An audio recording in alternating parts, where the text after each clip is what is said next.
Everyone, जैसा कि आप लोगों को पता है कि जो 6 दिसंबर वाला पेपर था यूनिवर्सिटियों का, वो सरकार के द्वारा हटाकर और उसे 22 दिसंबर को घोषित कर दिया गया है। तीनों पालियों का पेपर अब हो गया है 22 दिसंबर को। तो आप लोगों को जैसा पता, और उसके बाद अब जो आ रही है 10 दिसंबर को आप लोगों का पेपर कोकरकुलर का है। फिर उसके बाद है 11 तारीख को सोशोलॉजी का। क्या आप लोगों को पता है कि सोशोलॉजी में इंपॉर्टेंट क्वेश्चन क्या होते हैं? मैंने बहुत सारे टॉपिक्स आपको इकोनॉमिक्स में दे चुकी हूँ, लेकिन फिर भी आप लोगों को बता देती हूँ कि कुछ टॉपिक होते हैं जो बहुत इंपॉर्टेंट है। एंड कमेंट करके बताना आप लोगों को अब पेपर रिव्यू क्या करो और कमेंट क्या करो कि आपको कौन सा पेपर क्वेश्चन आया। जैसे कि मैथ में भी मैंने बताया था बहुत सारे क्वेश्चन, तरीका बताया था लिखने का, how was the right in exam, आप लिख सकते हो। चलिए तो शुरू करते हैं। उद्योग विकास और क्रांति में, it is a important question है ना, पेन ही लॉस हो गया, इम्पोर्टेंट क्वेश्चन है। तो अब आपको बताते हैं उद्योग विकास और क्रांति में कहते हैं, जैसा ये लिखा है ना वैसे लिखना है। थोड़ा आपको ये होता है उसमें थोड़ा टेस्ट मसाले डालने होते हैं, तो जाके आपको क्वेश्चन टीचर को भी अच्छा लगता है। अब पढ़ते हैं उद्योग विकास और क्रांति में क्या है। What is the difference of development and revolution. उद्योग विकास में परिवर्तन धीमी गति से तथा एक निश्चित क्रम से होता है। उद्योग विकास स्वचालित प्रक्रिया है। देखो मैं आपको एक ट्रिक बताऊं, सिर्फ ये परिवर्तन यहाँ पे धीमी गति है ना, क्रांति में ये तेज गति से होगा, और ये निश्चित है यहाँ पे अनिश्चित हो जाएगा। देखिए ये रहा, क्रांति में परिवर्तन बिना किसी क्रम के तथा तीव्र गति से होता है। उद्योग विकास स्वचालित प्रक्रिया है, क्रांति के लिए स्वचालित प्रयत्नों की आवश्यकता होती है। उद्योग विकास प्राणी शास्त्रीय अवधारणा है, क्रांति एक सामाजिक अवधारणा है। उद्योग विकास निश्चित दिशा में होने वाला परिवर्तन है, क्रांति में परिवर्तन की कोई निश्चित दिशा नहीं होती। उद्योग विकास में हिंसा का कोई स्थान नहीं है, क्रांति हिंसक अथवा अपने हिंसक दोनों प्रकार की हो सकती है। Clear that. और इसके एक पॉइंट और है, ये है उद्योग विकास का कोई पूर्व निश्चित लक्ष्य नहीं होता, क्रांति का पूर्व निश्चित लक्ष्य होता है।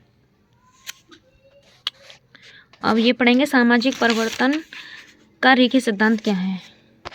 तो वो शॉर्ट होते हैं, तो शॉर्ट में 150 वर्ड्स लिखने पड़ते हैं, 150 वर्ड्स लिखने पड़ते हैं, तो हम लिख सकते हैं। ये पता है सामाजिक परिवर्तन का रेखीय सिद्धांत क्या है। सामाजिक परिवर्तन की एक प्रक्रिया जो निरंतर समाज में चलती रहती है। प्रत्येक काल, प्रत्येक समाज और समाज के प्रत्येक क्षेत्र में परिवर्तन की गति, दिशा व स्वरूप एक समान नहीं होता है।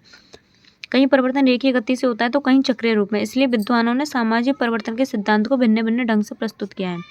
सामाजिक परिवर्तन का रेखीय सिद्धांत परिवर्तन को एक क्रम से होने वाले विकास के रूप में परिभाषित करता है। अर्थात जब समाज में परिवर्तन निरंतर होता है और सदैव ऊपर की दिशा में आगे बढ़ता है तो उसे रेखीय परिवर्तन कहा जाता है। ग्राफ के द्वारा इस प्रकार के परिवर्तन को ऊपर चढ़ती हुई रेखा के द्वारा प्रदर्शित किया जा सकता है। रेखीय सिद्धांत के अनुसार परिवर्तन की गति आरंभ में धीमी होती है, किंतु एक निश्चित बिंदु तक पहुंचने के बाद अधिक तीव्र गति से परिवर्तन होने लगती है। ऐसे परिवर्तन स्पष्ट देखे जा सकते हैं। उदाहरण के लिए सबसे पहले पहिए का आविष्कार हुआ, उसके बाद बैलगाड़ी, साइकिल, मोटरसाइकिल, बस, ट्रेन, हवाई जहाज आदि का आविष्कार एक क्रमिक व रेखीय परिवर्तन का परिचायक है। सामाजिक परिवर्तन और रेखीय सिद्धांतों का निम्न सिद्धांत महत्वपूर्ण है। अगर आप लोगों ने अर्थशास्त्रियों के नाम भी लिख दिए तो आपको भी, अगर 5 नंबर का क्वेश्चन है तो आपको 2 नंबर तो मिल ही चाहिए। फ्री के नंबर होते हैं जो कि स्टूडेंट के माइंड पर होते हैं। एक तो होता है कॉम्पिटी का सिद्धांत, मार्गन का सिद्धांत, स्पेंसर का सिद्धांत, कार्ल मैक्स का सिद्धांत तथा वेबलिन का सिद्धांत। ठीक है ना, एक क्वेश्चन ये हो गया। एंड सेकेंड लास्ट, सामाजिक परिवर्तन के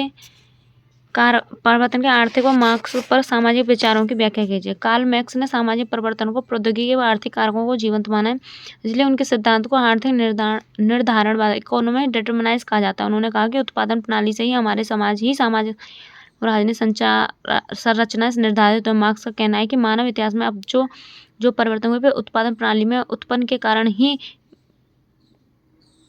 कारण ही हुए। इतिहास की भौतिक व्याख्या करते हुए मार्क्स ने कहा है कि परिवर्तनों के निर्णायक कारक तो आर्थिक कारक, आर्थिक उत्पादन प्रणाली ही है। अतः मार्क्स ने सामाजिक परिवर्तन और आर्थिक निर्धारण में सिद्धांत प्रतिपादित किया। मार्क्स ने सामाजिक परिवर्तन के लिए वर्ग संघर्ष को भी उत्तरदायी माना है।